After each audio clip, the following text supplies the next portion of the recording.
Good day mga classmate! Kahapon nga ay hindi tayo nakapag-upload ng video. Medyo napagod kasi tayo sa naganap na accreditation, lalo na nung pumunta na tayo sa practicum.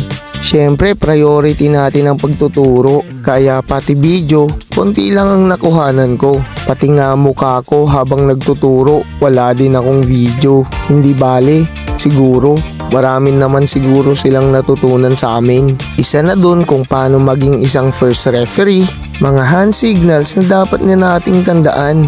Ganyan. At buti na lang hindi rin madamot ang aming mga kasamahan.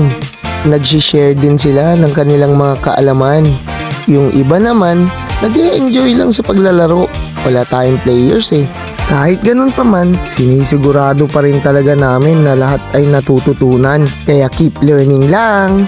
At syempre, noong tanghalian, libreng lunch na naman. Pampawi ng pagod sa pagtuturo. At syempre, para ma-energize tayo. Buti na lang napasali akong speaker dito.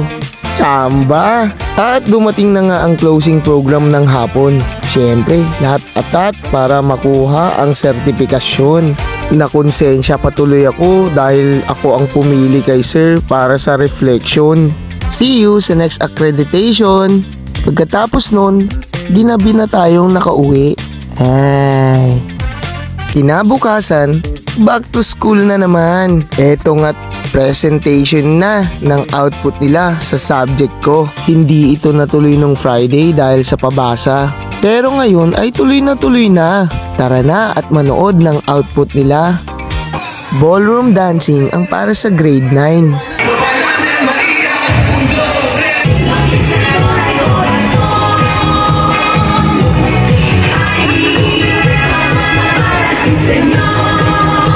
Hip-hop aerobics naman para sa mga grade 10.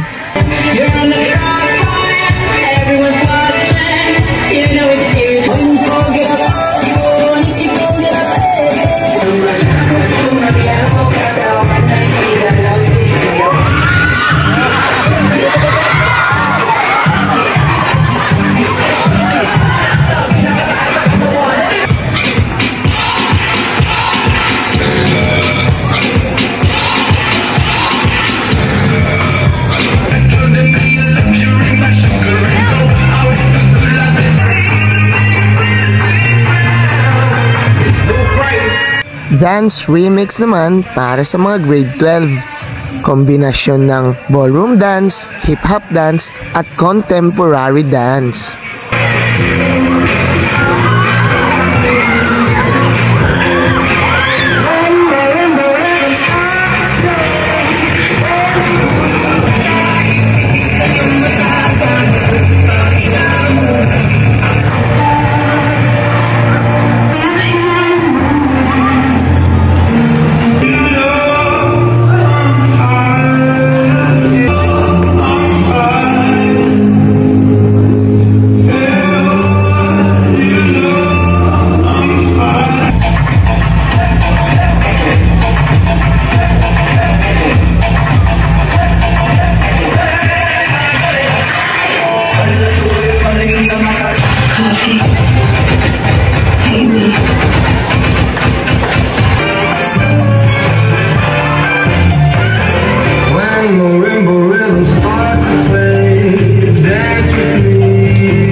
Pagka-uwi natin sa bahay, isang magandang tanawin ang ating nasilayan. Biglang napawi ang pagod ko nung aking nilapitan.